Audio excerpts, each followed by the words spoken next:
കാഴ്ച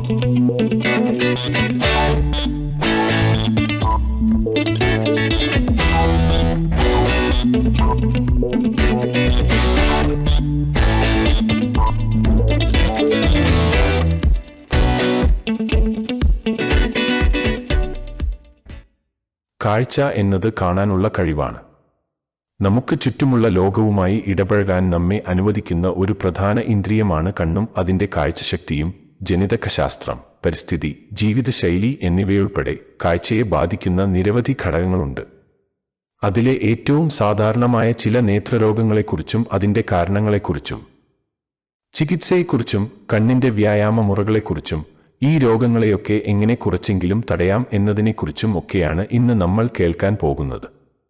ഞാൻ ഡോക്ടർ മനോഹരൻ. എല്ലാവർക്കും ലീഫ്ടെക് മെഡിലൈഫ് എന്ന പോഡ്കാസ്റ്റിന്റെ ഈ എപ്പിസോഡിലേക്ക് സ്വാഗതം. വെളിച്ചം ദുഃഖമാണുണ്ണി, തമസല്ലോ സുഖപ്രദം. ജ്ഞാനപീഠം അവാർഡ് ജേതാവും യശരീരനുമായ മഹാകവി അക്കിത്തം അച്യുതൻ നമ്പൂതിരിയുടെ വാക്കുകളാണ് ഇത്. അർത്ഥവത്തായ വരികൾ. എന്നാൽ എപ്പോഴും തമസ്സായാൽ അത് നമുക്ക് ഉൾക്കൊള്ളാനാവില്ല, അല്ലേ?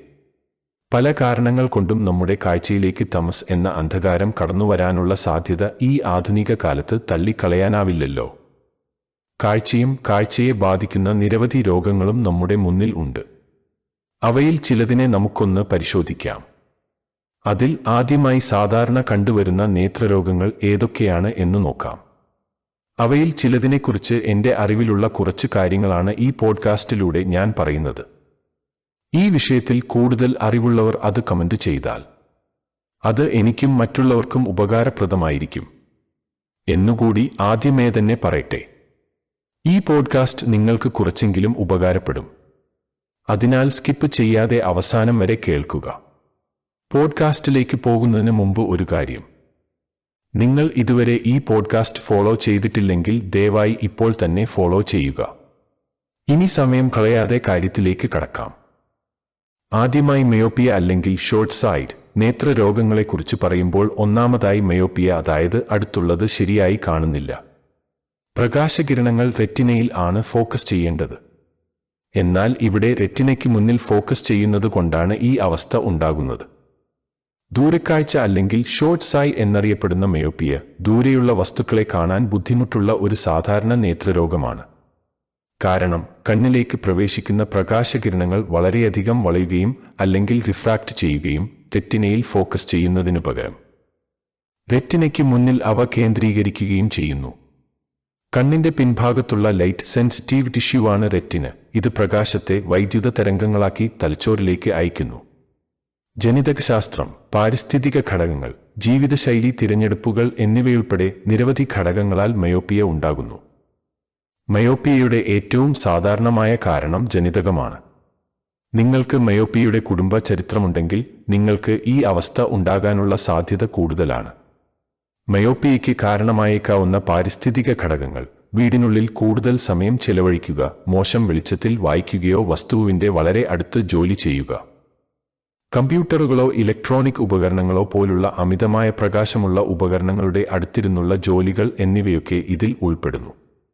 ഈ രോഗത്തിന്റെ ലക്ഷണങ്ങൾ സാധാരണയായി ബാല്യത്തിലോ കൗമാരത്തിലോ ആരംഭിക്കുന്നു. ദൂരെയുള്ള വസ്തുക്കളുടെ കാഴ്ച മങ്ങുന്നതാണ് ഏറ്റവും സാധാരണമായ ലക്ഷണം. അടുത്ത് ജോലി ചെയ്യുമ്പോൾ കണ്ണിറുക്കൽ, തലവേദന, ക്ഷീണം എന്നിവ പോലുള്ള ലക്ഷണങ്ങളും കാണാം. ഹൈപ്പറോബിയ അല്ലെങ്കിൽ ലോങ് സൈറ്റ്. രണ്ടാമതായി ഹൈപ്പറോബിയ. ഇത് പ്രകാശകിരണങ്ങൾ റെറ്റിനയുടെ പിന്നിൽ ഫോക്കസ് ചെയ്യുമ്പോഴാണ് ഉണ്ടാകുന്നത്. ലോങ് സൈറ്റ് എന്നറിയപ്പെടുന്ന ഹൈപ്പറോബിയ അടുത്തിരിക്കുന്ന വസ്തുക്കളെ കാണാൻ ബുദ്ധിമുട്ടുള്ള ഒരു സാധാരണ നേത്രരോഗമാണ്. കാരണം കണ്ണിലേക്ക് പ്രവേശിക്കുന്ന പ്രകാശകിരണങ്ങൾ വേണ്ടത്ര വളയുന്നില്ല. മാത്രമല്ല റെറ്റിനയ്ക്ക് പകരം അവ റെറ്റിനയ്ക്ക് പിന്നിൽ ഫോക്കസ് ചെയ്യുന്നു. കണ്ണിന്റെ പിൻഭാഗത്തുള്ള ലൈറ്റ് സെൻസിറ്റീവ് ടിഷ്യൂവാണ് റെറ്റിന. ഇത് പ്രകാശത്തെ വൈദ്യുത തരംഗങ്ങളാക്കി തലച്ചോറിലേക്ക് അയക്കുന്നു. ജനിതകശാസ്ത്രം, പാരിസ്ഥിതിക ഘടകങ്ങൾ, ജീവിതശൈലി തിരഞ്ഞെടുപ്പുകൾ എന്നിവയുൾപ്പെടെ നിരവധി ഘടകങ്ങളാൽ ഹൈപ്പറോബിയ ഉണ്ടാകുന്നു. ഇതിന്റെ ഏറ്റവും സാധാരണമായ കാരണം ജനിതകമാണ്. അതുപോലെ കുടുംബചരിത്രമുണ്ടെങ്കിൽ ഈ അവസ്ഥ ഉണ്ടാകാനുള്ള സാധ്യത കൂടുതലാണ്. അകാല ജനനം, കുറഞ്ഞ ഭാരം, സ്റ്റീറോയിഡുകൾ പോലുള്ള ചില മരുന്നുകളുടെ ദീർഘകാല ഉപയോഗം എന്നിവ ഹൈപ്പറോപ്പിയയ്ക്ക് കാരണമായേക്കാവുന്ന പാരിസ്ഥിതിക ഘടകങ്ങളാണ്. ഇതിന്റെ ലക്ഷണങ്ങൾ സാധാരണയായി കുട്ടിക്കാലത്ത് ആരംഭിക്കുന്നു. അടുത്തുള്ള വസ്തുക്കളുടെ കാഴ്ച മങ്ങുന്നതാണ് ഏറ്റവും സാധാരണമായ ലക്ഷണം. ഇത്തരം ജോലി ചെയ്യുമ്പോൾ കണ്ണിറുക്കൽ, തലവേദന, ക്ഷീണം എന്നിവ മറ്റ് ലക്ഷണങ്ങളിൽ ഉൾപ്പെടാം. മൂന്നാമതായി ആസ്റ്റിഗ്മാറ്റിസം. കണ്ണിന്റെ കോർണിയ അല്ലെങ്കിൽ ലെൻസ് പൂർണ്ണമായും വൃത്താകൃതിയിൽ അല്ലാത്തപ്പോഴാണ് ഈ അവസ്ഥ ഉണ്ടാകുന്നത്. ഇതുകാരണം പ്രകാശകിരണങ്ങൾ വ്യത്യസ്ത ദിശകളിൽ പതിക്കുന്നു. എല്ലാ ദൂരങ്ങളിലും മങ്ങിയ കാഴ്ചയ്ക്ക് കാരണമാകുന്ന ഒരു സാധാരണ നേത്രരോഗമാണ് ആസ്റ്റിഗ്മാറ്റിസം. കോർണിയ അല്ലെങ്കിൽ കണ്ണിന്റെ മുൻഭാഗം, ലെൻസ് അല്ലെങ്കിൽ കോർണിയയ്ക്ക് പിന്നിലെ ഘടന ക്രമരഹിതമായ രീതിയിൽ വളയുന്നതാണ് ഇതിന് കാരണം. ഇത് പ്രകാശകിരണങ്ങൾ വ്യത്യസ്ത ദിശകളിലേക്ക് വളയാൻ കാരണമാകുന്നു. ഇതുകൊണ്ട് കണ്ണിന് ശരിയായ ശ്രദ്ധ കേന്ദ്രീകരിക്കാൻ പ്രയാസമുണ്ടാക്കുന്നു. ആസ്റ്റിഗ്മാറ്റിസം സൗമ്യമോ മിതമായതോ കഠിനമായതോ ആകാം. പ്രാരംഭകാലത്ത് ഇത് ശ്രദ്ധേയമായ ലക്ഷണങ്ങളൊന്നും ഉണ്ടാക്കിയേക്കില്ല. കൂടുതൽ കഠിനമായ കേസുകളിൽ ഇത് പലപ്പോഴും കാഴ്ചമങ്ങൽ, തലവേദന, കണ്ണിന് ബുദ്ധിമുട്ട്, രാത്രിയിൽ കാണാൻ ബുദ്ധിമുട്ട് എന്നിവയ്ക്ക് കാരണമാകും. ആസ്റ്റിഗ്മാറ്റിസം പലപ്പോഴും ജനനസമയത്ത് കാണപ്പെടുന്നു, പക്ഷേ കണ്ണിന് പരിക്കേറ്റതോ ശസ്ത്രക്രിയയോ കാരണം പിന്നീടുള്ള ജീവിതത്തിലും ഇത് സംഭവിക്കാം. മയോപ്പിയ അല്ലെങ്കിൽ ഹൈപ്പറോപ്പിയ പോലുള്ള മറ്റു നേത്രരോഗങ്ങളുള്ള ആളുകളിൽ ഇത് സാധാരണമാണ്. ആസ്റ്റിഗ്മാറ്റിസത്തിന്റെ ലക്ഷണങ്ങൾ ഓരോ വ്യക്തിയിലും വ്യത്യാസപ്പെടാം.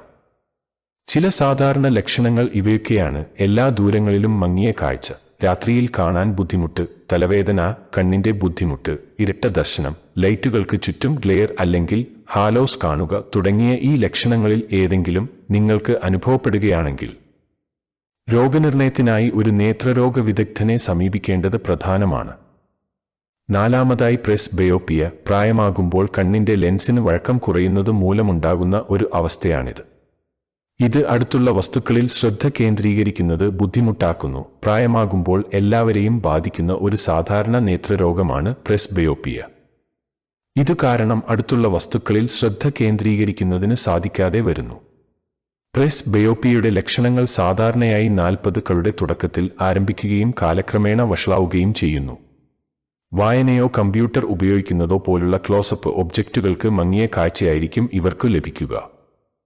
ചെറിയ പ്രിന്റിൽ അല്ലെങ്കിൽ അക്ഷരങ്ങളിൽ ശ്രദ്ധ കേന്ദ്രീകരിക്കാനുള്ള ബുദ്ധിമുട്ട് വളരെ കൂടുതലായിരിക്കും. വായനാ സാമഗ്രികൾ വ്യക്തമായി കാണുന്നതിന് കൂടുതൽ അകലെ പിടിക്കേണ്ടി വരുന്നു. കണ്ണിൻ ക്ഷീണം, തലവേദന തുടങ്ങിയ ലക്ഷണങ്ങളും കണ്ടുവരുന്നു. പ്രെസ്ബയോപ്പിയ ഭേദമാക്കാൻ കഴിയില്ല, പക്ഷേ കണ്ണട, കോണ്ടാക്ട് ലെൻസുകൾ അല്ലെങ്കിൽ റിഫ്രാക്റ്റീവ് സർജറി എന്നിവ ഉപയോഗിച്ച് ഇത് ശരിയാക്കാം. ഗ്ലാസുകളും കോണ്ടാക്ട് ലെൻസുകളുമാണ് ഏറ്റവും സാധാരണമായ ചികിത്സകൾ. സ്വാഭാവിക വാർദ്ധക്യ പ്രക്രിയ മൂലമാണ് പ്രെസ്ബയോപ്പിയ ഉണ്ടാകുന്നത്. പ്രായമേറുന്തോറും കണ്ണിലെ ലെൻസിന് വഴക്കം കുറയും. ലെൻസിന് ഇലാസ്തികത നഷ്ടപ്പെടുകയും കട്ടിയാകുകയും ചെയ്യുന്നതാണ് ഇതിന് കാരണം. കണ്ണിന്റെ പിൻഭാഗത്തുള്ള ലൈറ്റ് സെൻസിറ്റീവ് ടിഷ്യൂ ആയ റെറ്റിനയിലേക്ക് പ്രകാശകിരണങ്ങൾ കേന്ദ്രീകരിക്കുന്നത് ലെൻസ് വഴിയാണ്. ലെൻസിന് വഴക്കം കുറയുമ്പോൾ റെറ്റിനയിൽ പ്രകാശകിരണങ്ങൾ ഫോക്കസ് ചെയ്യുന്നത് കൂടുതൽ പ്രയാസകരമാകും. ഇത് ക്ലോസപ്പ് ഒബ്ജക്റ്റുകൾക്ക് കാഴ്ച മങ്ങുന്നതിന് കാരണമാകുന്നു. പ്രെസ്ബയോപ്പിയ തടയാൻ കൃത്യമായ മാർഗമൊന്നുമില്ല.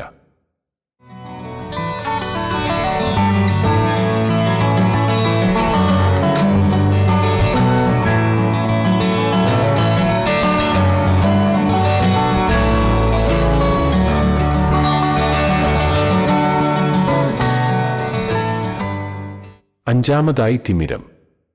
കണ്ണിന്റെ ലെൻസ് കട്ടികുറഞ്ഞ പാട പോലെയുള്ള സ്ഥലം വന്നുമൂടുന്ന അവസ്ഥയാണിത്. ഇത് ലൈറ്റുകൾക്ക് ചുറ്റും തിളക്കം, ഹാലോസ്, മങ്ങിയ കാഴ്ച എന്നിവയ്ക്ക് കാരണമാകും.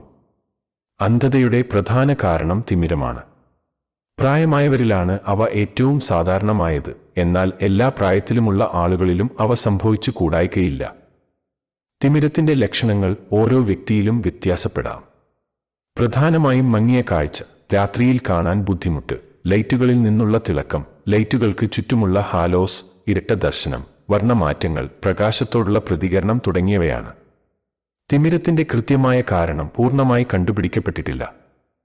എന്നിരുന്നാലും ഇനിപ്പറയുന്നവ ഉൾപ്പെടെയുള്ള ഘടകങ്ങളുടെ സംയോജനം മൂലമാണ് ഇത് സംഭവിക്കുന്നതെന്ന് കരുതപ്പെടുന്നു.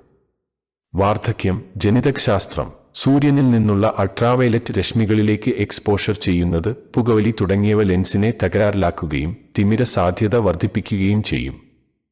പ്രമേഹമുള്ളവർക്ക് തിമിരം വരാനുള്ള സാധ്യത വളരെ കൂടുതലാണ്. അതുപോലെ കണ്ണിനുണ്ടാകുന്ന ക്ഷതങ്ങൾ, സ്റ്റിറോയിഡുകൾ പോലുള്ള ചില മരുന്നുകൾ എന്നിവയും തിമിര സാധ്യത വർദ്ധിപ്പിക്കും. തിമിരം ചികിത്സിക്കുന്നതിനുള്ള ഏക മാർഗം ശസ്ത്രക്രിയയാണ്. ഈ ശസ്ത്രക്രിയ സുരക്ഷിതവും ഫലപ്രദവുമായ ഒരു പ്രക്രിയയാണ്. അത് കട്ടിയായ ലെൻസ് നീക്കം ചെയ്യുകയും വ്യക്തമായ കൃത്രിമ ലെൻസ് പകരം വയ്ക്കുകയും ചെയ്യുന്നു. ഇത് സാധാരണയായി ഒരു ഔട്ട്പേഷ്യന്റ് അടിസ്ഥാനത്തിലാണ് നടത്തുന്നത്. നടപടിക്രമം ഏകദേശം 30 മിനിറ്റ് എടുക്കും. മിക്ക ആളുകളും അതേ ദിവസം തന്നെ വീട്ടിലേക്ക് പോകുന്നു. തിമിര ശസ്ത്രക്രിയയ്ക്ക് ശേഷം മിക്ക ആളുകൾക്കും മെച്ചപ്പെട്ട കാഴ്ച ലഭിക്കുന്നു. എന്നിരുന്നാലും നിങ്ങളുടെ കാഴ്ച പൂർണ്ണമായി വീണ്ടെടുക്കാൻ കുറച്ച് സമയമെടുത്തേക്കാം.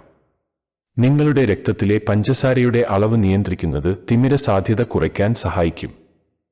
ആറാമതായി ഗ്ലോക്കോമ, കണ്ണിൽ നിന്ന് തലച്ചോറിലേക്ക് സിഗ്നലുകൾ അയക്കുന്ന ഒപ്റ്റിക് നാഡിയെ നശിപ്പിക്കുന്ന നേത്രരോഗങ്ങളുടെ ഒരു കൂട്ടമാണ് ഗ്ലോക്കോമ. ഈ കേടുപാട് കാഴ്ച നഷ്ടപ്പെടാൻ ഇടയാക്കും. ചികിത്സിച്ചില്ലെങ്കിൽ ഗ്ലോക്കോമ അന്ധതയ്ക്ക് കാരണമാകും. പലതരത്തിലുള്ള ഗ്ലോക്കോമ ഉണ്ട്. എന്നാൽ അവയെല്ലാം ഒരു പൊതു സവിശേഷത പങ്കിടുന്നു. അവ ഇൻട്രാക്യുലർ പ്രഷർ അല്ലെങ്കിൽ കണ്ണിനുള്ളിലെ മർദ്ദം വർദ്ധിപ്പിക്കുന്നു. കണ്ണിൽ പ്രചരിക്കുന്ന ദ്രാവകം മൂലമാണ് IOP ഉണ്ടാകുന്നത്. ഈ ദ്രാവകം കണ്ണിന്റെ കോശങ്ങളെ പോഷിപ്പിക്കാനും മാലിന്യങ്ങൾ നീക്കം ചെയ്യാനും സഹായിക്കുന്നു. എന്നിരുന്നാലും വളരെയധികം ദ്രാവകം അടിഞ്ഞുകൂടുകയാണെങ്കിൽ അത് ഒപ്റ്റിക് നാഡിയിൽ സമ്മർദ്ദം ചെലുത്തുകയും അതിനെ നശിപ്പിക്കുകയും ചെയ്യും. ഗ്ലോക്കോമയുടെ ലക്ഷണങ്ങൾ ഓരോ വ്യക്തിക്കും വ്യത്യാസപ്പെടാം. ആദ്യഘട്ടത്തിൽ അത് ശ്രദ്ധിക്കപ്പെടണമെന്നില്ല. ചില സാധാരണ ലക്ഷണങ്ങൾ: മങ്ങിയ കാഴ്ച, ടണൽ വിഷൻ, ലൈറ്റുകൾക്ക് ചുറ്റും ഹാലോസ്, കണ്ണിൽ വേദന, ചുവപ്പ്. ഗ്ലോക്കോമയുടെ കൃത്യമായ കാരണം ഇതുവരെയും പൂർണ്ണമായി മനസ്സിലായിട്ടില്ല. എന്നിരുന്നാലും ഇനിപ്പറയുന്നവ ഉൾപ്പെടെയുള്ള ചില ഘടകങ്ങളുടെ സംയോജനം മൂലമാണ് ഇത് സംഭവിക്കുന്നതെന്ന് കരുതപ്പെടുന്നു. ഉയർന്ന ഇൻട്രാക്യുലർ പ്രഷർ, ഇതാണ് ഗ്ലോക്കോമയുടെ ഏറ്റവും സാധാരണമായ കാരണം. പ്രായമായവരിലാണ് ഗ്ലോക്കോമ കൂടുതലായി കാണപ്പെടുന്നത്. ഗ്ലോക്കോമയുടെ കുടുംബ ചരിത്രമുള്ള ആളുകൾക്ക് ഈ അവസ്ഥ ഉണ്ടാകാനുള്ള സാധ്യത കൂടുതലാണ്. ആഫ്രിക്കൻ അമേരിക്കക്കാരിലും ഹിസ്പാനിക്കുകാരിലും ഗ്ലോക്കോമ സാധാരണമാണ്. പ്രമേഹമുള്ളവർക്കും കണ്ണിനുണ്ടാകുന്ന ക്ഷതങ്ങളും ഗ്ലോക്കോമ വരാനുള്ള സാധ്യത കൂടുതലാണ്. അതുപോലെ തന്നെ ഗ്ലോക്കോമയ്ക്ക് കാര്യമായ ചികിത്സയില്ല, പക്ഷേ കൂടുതൽ കാഴ്ച നഷ്ടപ്പെടുന്നത് തടയാൻ ഇത് ചികിത്സിക്കാം. IOP സുരക്ഷിതമായ തലത്തിലേക്ക് താഴ്ത്തുക എന്നതാണ് ചികിത്സയുടെ ലക്ഷ്യം. ഗ്ലോക്കോമ ചികിത്സിക്കുന്നതിന് നിരവധി മാർഗങ്ങളുണ്ട്. അവയിൽ ചിലതിനെക്കുറിച്ച് നോക്കാം. ഗ്ലോക്കോമയ്ക്കുള്ള ഏറ്റവും സാധാരണമായ ചികിത്സയാണ് കണ്ണുതുള്ളികൾ. പലതരത്തിലുള്ള കണ്ണുതുള്ളികൾ ലഭ്യമാണ്. അവ കണ്ണിലേക്ക് ഒഴുകുന്ന ദ്രാവകത്തിന്റെ അളവ് കുറയ്ക്കുന്നു. കണ്ണിലെ ഡ്രെയിനേജ് കനാലുകളിൽ ചെറിയ ദ്വാരങ്ങൾ ഉണ്ടാക്കി IOP കുറയ്ക്കാൻ ലേസർ സർജറിയും ഉപയോഗിക്കാം. ഏഴാമതായി മാക്യുലർ ഡീജനറേഷൻ, റെറ്റിനയുടെ മധ്യഭാഗമായ മാക്കുലയെ നശിപ്പിക്കുന്ന ഒരു അവസ്ഥയാണിത്. ഇത് മങ്ങിയ കാഴ്ചയ്ക്കും മികച്ച വിശദാംശങ്ങൾ കാണാൻ പ്രയാസമേറിയതുമാക്കും. ഇനി ഏതെങ്കിലും രോഗങ്ങളാലോ അപകടങ്ങൾ മൂലമോ കാഴ്ച നഷ്ടമായാൽ അതുമായി പൊരുത്തപ്പെടുന്നത് വെല്ലുവിളി നിറഞ്ഞ ഒരു പ്രക്രിയയാണ്. ആർക്കും അങ്ങനെ സംഭവിക്കാതിരിക്കട്ടെ, അഥവാ അങ്ങനെ സംഭവിച്ചാൽ തന്നെ നിങ്ങൾ ഒറ്റയ്ക്കല്ലെന്ന് ഓർക്കേണ്ടത് പ്രധാനമാണ്. ഈ മാറ്റത്തെ നേരിടാനും സ്വതന്ത്രമായി ജീവിക്കാൻ പഠിക്കാനും നിങ്ങളെ സഹായിക്കുന്ന നിരവധി സ്രോതസ്സുകൾ ലഭ്യമാണ്. കാഴ്ച നഷ്ടത്തിന്റെ ആഘാതം ഒരു പരിധിവരെ കുറയ്ക്കാൻ പറ്റുന്ന ചില കാര്യങ്ങൾ കൂടി നമുക്ക് നോക്കാം. അതിനായി ആദ്യമേ തന്നെ നിങ്ങളുടെ കുടുംബാംഗങ്ങളിൽ നിന്നും സുഹൃത്തുക്കളിൽ നിന്നും പിന്തുണ നേടുക. നിങ്ങൾ എന്താണ് അനുഭവിക്കുന്നതെന്ന് നിങ്ങളുടെ പ്രിയപ്പെട്ടവരെ അറിയിക്കുകയും അവരുടെ സഹായം ആവശ്യപ്പെടുകയും ചെയ്യുക. അവർക്ക് വൈകാരികമായ പിന്തുണയും പ്രായോഗികമായ സഹായവും നൽകാൻ കഴിയും. കാഴ്ച നഷ്ടമായവരെ സഹായിക്കുന്ന ഏതെങ്കിലും ഒരു പിന്തുണാ ഗ്രൂപ്പിൽ ചേരുക. കാഴ്ച നഷ്ടപ്പെട്ട ആളുകൾക്കായി നിരവധി പിന്തുണാ ഗ്രൂപ്പുകൾ ഇപ്പോൾ ലഭ്യമാണ്. ഈ ഗ്രൂപ്പുകൾക്ക് നിങ്ങളിലേക്ക് ഒരു സാമൂഹ്യബോധം നൽകാനും നിങ്ങളുടെ സാഹചര്യത്തെ എങ്ങനെ നേരിടാം എന്നതിനെക്കുറിച്ചുള്ള ശരിയായ വഴികൾ നൽകാനും കഴിയും. തീർച്ചയായും നിങ്ങളുടെ പരിമിതികളെ അറിയുകയും സ്വയം ബോധ്യപ്പെടുകയും ചെയ്യുക. നിങ്ങളുടെ അവസ്ഥയെക്കുറിച്ച് നിങ്ങൾക്ക് എത്ര കൂടുതൽ അറിയാമോ അതിനെ നേരിടാൻ നിങ്ങൾ അത്ര കൂടുതൽ സജ്ജരായിരിക്കും.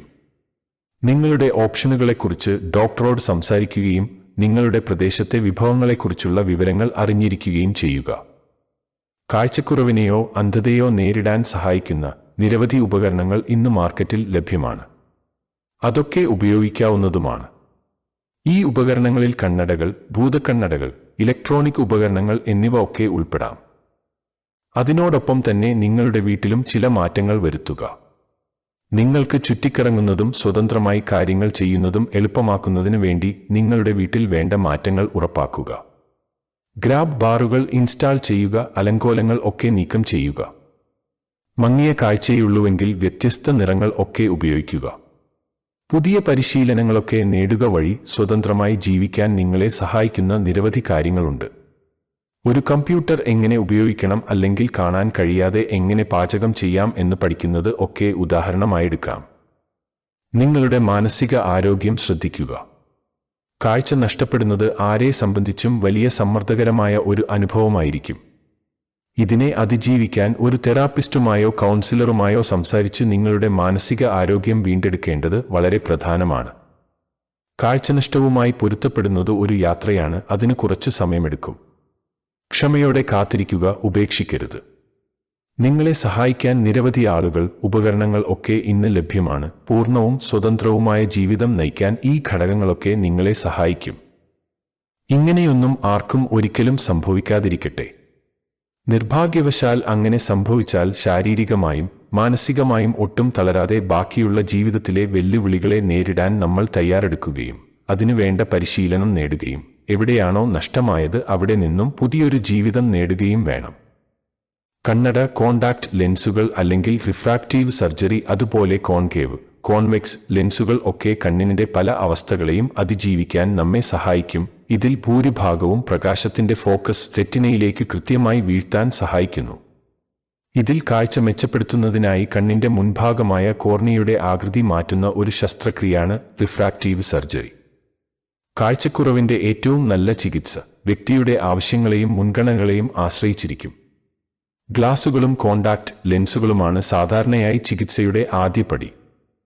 ഗ്ലാസുകളോ കോണ്ടാക്ട് ലെൻസുകളോ കൊണ്ട് തൃപ്തരല്ലാത്തവരോ അല്ലെങ്കിൽ ആസ്റ്റിഗ്മാറ്റിസം പോലുള്ള മറ്റ് നേത്ര പ്രശ്നങ്ങൾ ഉള്ളവരോ ആയ ആളുകൾക്കാണ് സാധാരണ റിഫ്രാക്റ്റീവ് സർജറി പരിഗണിക്കുന്നത്. നിർഭാഗ്യവശാൽ പല നേത്രരോഗങ്ങളും നമുക്ക് തടയാൻ ഒരു മാർഗവുമില്ല. എന്നാൽ അതിന്റെ ആഘാതം കുറയ്ക്കാനോ മന്ദഗതിയിലാക്കാനോ നമുക്ക് ചെയ്യാവുന്ന ചില കാര്യങ്ങളുണ്ട്. കണ്ണിനെ ബാധിക്കുന്ന ഇത്തരം രോഗങ്ങൾക്കെല്ലാം പൊതുവായി ചില കാര്യങ്ങൾ ചെയ്യാവുന്നതാണ്. അതിന് പതിവായി നേത്രപരിശോധന നടത്തുക. നേത്രസംബന്ധമായ പ്രശ്നങ്ങൾ എന്തെങ്കിലുമുണ്ടെങ്കിൽ അത് നേരത്തെ കണ്ടുപിടിക്കാനും ചികിത്സിക്കാനും ഇത് സഹായിക്കുന്നു. ആവശ്യമെങ്കിൽ കണ്ണടയോ കോണ്ടാക്ട് ലെൻസുകളോ ധരിക്കുക. ആരോഗ്യകരമായ ഭക്ഷണം കഴിക്കുക. ധാരാളം പഴങ്ങൾ, പച്ചക്കറികൾ, ധാന്യങ്ങൾ എന്നിവ കഴിക്കുന്നത് നിങ്ങളുടെ കാഴ്ചശക്തി ഉൾപ്പെടെയുള്ള ശരീരത്തിന്റെ മൊത്തത്തിലുള്ള ആരോഗ്യം മെച്ചപ്പെടുത്താൻ സഹായിക്കും. ആവശ്യത്തിനുള്ള ഉറക്കം. കണ്ണിന്റെ ആരോഗ്യത്തിന് ഉറക്കം അത്യാവശ്യമാണ്. നിങ്ങൾക്ക് വേണ്ടത്ര ഉറക്കം ലഭിക്കാത്തപ്പോൾ നിങ്ങളുടെ കണ്ണുകൾ ക്ഷീണിക്കുകയും ആയാസപ്പെടുകയും ചെയ്യും. പുകവലി ഒഴിവാക്കുക. പുകവലി നിങ്ങളുടെ കണ്ണിലെ രക്തക്കുഴലുകൾക്ക് കേടുവരുത്തും. ഇത് കാഴ്ച പ്രശ്നങ്ങൾക്ക് കാരണമാകും. സൂര്യനിൽ നിന്ന് നിങ്ങളുടെ കണ്ണുകളെ സംരക്ഷിക്കുക. സൂര്യന്റെ ദോഷകരമായ രശ്മികളിൽ നിന്ന് നിങ്ങളുടെ കണ്ണുകളെ സംരക്ഷിക്കാൻ UVA അല്ലെങ്കിൽ UVB രശ്മികളെ തടയുന്ന സൺഗ്ലാസുകൾ ധരിക്കുക. സ്ക്രീൻ സമയത്തിൽ നിന്ന് ഇടവേളകൾ എടുക്കുക. ദീർഘനേരം സ്ക്രീനിലേക്ക് നോക്കുന്നത് നിങ്ങളുടെ കണ്ണുകൾക്ക് ആയാസമുണ്ടാക്കും. സ്ക്രീനിൽ നിന്ന് മാറി മറ്റെന്തെങ്കിലും ശ്രദ്ധ കേന്ദ്രീകരിക്കാൻ ഓരോ 20 മുതൽ 30 മിനിറ്റിലും ഇടവേളകൾ എടുക്കുക. ഈ കാര്യങ്ങൾ ഒക്കെ ശ്രദ്ധിച്ചാൽ കണ്ണിന്റെ ഈ പ്രശ്നങ്ങളിൽ നിന്നും ഒരു പരിധിവരെ രക്ഷ നേടാൻ കഴിയുന്നതാണ്. കാഴ്ച മെച്ചപ്പെടുത്താൻ കഴിയുമെന്ന് ആളുകൾ അവകാശപ്പെടുന്ന നിരവധി വീട്ടുവൈദ്യങ്ങളുണ്ട്. എന്നിരുന്നാലും കാഴ്ചയ്ക്കുള്ള ഏറ്റവും സാധാരണമായ കേരളീയ ഭക്ഷണങ്ങൾ ഏതൊക്കെയാണെന്ന് നോക്കാം. സസ്യ എണ്ണകൾ, മധുരക്കിഴങ്ങ്, പച്ചക്കുരുമുളക്, തക്കാളി, ഗോതമ്പ്, കാരറ്റ്, മധുരക്കിഴങ്ങ്, സാൽമൺ, മത്തി, ചീര, ബ്രോക്കോളി, ധാന്യം, കടല, ജ്യൂസുകൾ, പേരക്ക, മുന്തിരിപ്പഴം, ഓറഞ്ച്, പരിപ്പ്, ഇലക്കറികൾ, അവോക്കാഡോ, മുട്ട, സോയാബീൻ, വാൽനട്ട്, പാൽ, പാലുൽപ്പന്നങ്ങൾ, ഉണക്കിയ ബീൻസ്, ധാന്യങ്ങൾ, ചുവന്ന മാംസം, കോഴി, കക്ക, ഇറച്ചി, മറ്റ് സമുദ്ര വിഭവങ്ങൾ എന്നിവയൊക്കെയാണ്. ഇതിൽപ്പെട്ട കാരറ്റിൽ ശരീരത്തിലെ വിറ്റാമിൻ A ആയി മാറുന്ന ബീറ്റാ കരോട്ടിൻ ധാരാളം അടങ്ങിയിട്ടുണ്ട്. അതുപോലെ തന്നെ മധുരക്കിഴങ്ങ് ബീറ്റാ കരോട്ടിന്റെ ഒരു മികച്ച ഉറവിടമാണ്. ഇത് ശരീരത്തിൽ വിറ്റാമിൻ A ആയി പരിവർത്തനം ചെയ്യപ്പെടുന്നു. വിറ്റാമിൻ A നല്ല കാഴ്ചയ്ക്ക് അത്യന്താപേക്ഷിതമാണ്. കൂടാതെ കോർണിയയെ സംരക്ഷിക്കാനും ഇത് സഹായിക്കുന്നു. അതുപോലെ കണ്ണിന്റെ ആരോഗ്യത്തിന് പ്രധാനമായ 2 ആന്റിഓക്സിഡന്റുകളായ ല്യൂട്ടിൻ, സിയാക്സാന്തിൻ എന്നിവ ചീരയിൽ ധാരാളമുണ്ട്. സാൽമൺ, ട്യൂണ, അയല തുടങ്ങിയ മത്സ്യങ്ങളിൽ ഒമേഗ ഫാറ്റി ആസിഡുകൾ അടങ്ങിയിട്ടുണ്ട്. ഇതും കണ്ണിന്റെ ആരോഗ്യത്തിന് വളരെ പ്രധാനമാണ്. ബദാം, വാൽനട്ട്, ഫ്ലാക്സ് സീഡുകൾ തുടങ്ങിയ നട്സുകളിലും വിത്തുകളിലും ഒമേഗ 3 ഫാറ്റി ആസിഡുകൾ അടങ്ങിയിട്ടുണ്ട്. ഇത് കണ്ണിന്റെ ആരോഗ്യത്തിന് പ്രധാനമാണ്. ഓറഞ്ച്, നാരങ്ങ, മുന്തിരി, നെല്ലിക്ക എന്നിവയിൽ വിറ്റാമിൻ സി ധാരാളമായി അടങ്ങിയിട്ടുണ്ട്. ഇത് ഫ്രീ റാഡിക്കലുകൾ മൂലമുണ്ടാകുന്ന കേടുപാടുകളിൽ നിന്ന് കണ്ണുകളെ സംരക്ഷിക്കാൻ സഹായിക്കുന്നു. കുർക്കുമിൻ ധാരാളം അടങ്ങിയിട്ടുള്ള ഒരു സുഗന്ധവ്യഞ്ജനമാണ് മഞ്ഞൾ. ഇതിന് ആന്റി ഇൻഫ്ലമേറ്ററി, ആന്റിഓക്സിഡന്റ് ഗുണങ്ങളുണ്ട്. ഇത് കണ്ണുകളെ കേടുപാടുകളിൽ നിന്ന് സംരക്ഷിക്കാൻ സഹായിക്കുന്നു. അതുപോലെ ബിൽബെറി ജ്യൂസ് രാത്രികാഴ്ച മെച്ചപ്പെടുത്തുമെന്ന് പറയപ്പെടുന്നു. ഇത് കൂടാതെ നേത്രവ്യായാമങ്ങളും കാഴ്ച സംരക്ഷണത്തിന് വളരെ പ്രധാനമാണ്. ഇതിന് സഹായിക്കുന്ന പ്രധാനപ്പെട്ട ഒന്നാണ് യോഗ. കണ്ണുകളുടെ ആരോഗ്യം മെച്ചപ്പെടുത്താൻ സഹായിക്കുമെന്ന് പറയപ്പെടുന്ന വ്യായാമങ്ങളുടെ ഒരു പരമ്പരയാണ് കണ്ണുകൾക്കുള്ള യോഗ. മറ്റൊന്ന് ലാവെൻഡർ, ചമോമൈൽ തുടങ്ങിയ അവശ്യ എണ്ണകൾ കണ്ണുകൾക്ക് വിശ്രമം നൽകാനും കാഴ്ച മെച്ചപ്പെടുത്താനും സഹായിക്കുമെന്ന് പറയപ്പെടുന്നു. എന്നാൽ ഈ വീട്ടുവൈദ്യങ്ങളുടെ ഒക്കെ ഫലപ്രാപ്തിയെ പിന്തുണയ്ക്കുന്നതിന് ശാസ്ത്രീയമായ തെളിവുകളൊന്നുമില്ല എന്നത് ശ്രദ്ധിക്കേണ്ട ഒരു കാര്യം തന്നെയാണ്. ഇതൊക്കെയാണെങ്കിലും നിങ്ങളുടെ കാഴ്ച ശക്തിയെക്കുറിച്ച് നിങ്ങൾക്ക് ആശങ്കയുണ്ടെങ്കിൽ അടുത്തുള്ള ഒരു നേത്രരോഗ വിദഗ്ധനെ സമീപിക്കുന്നതാണ് ഏറ്റവും നല്ലത്.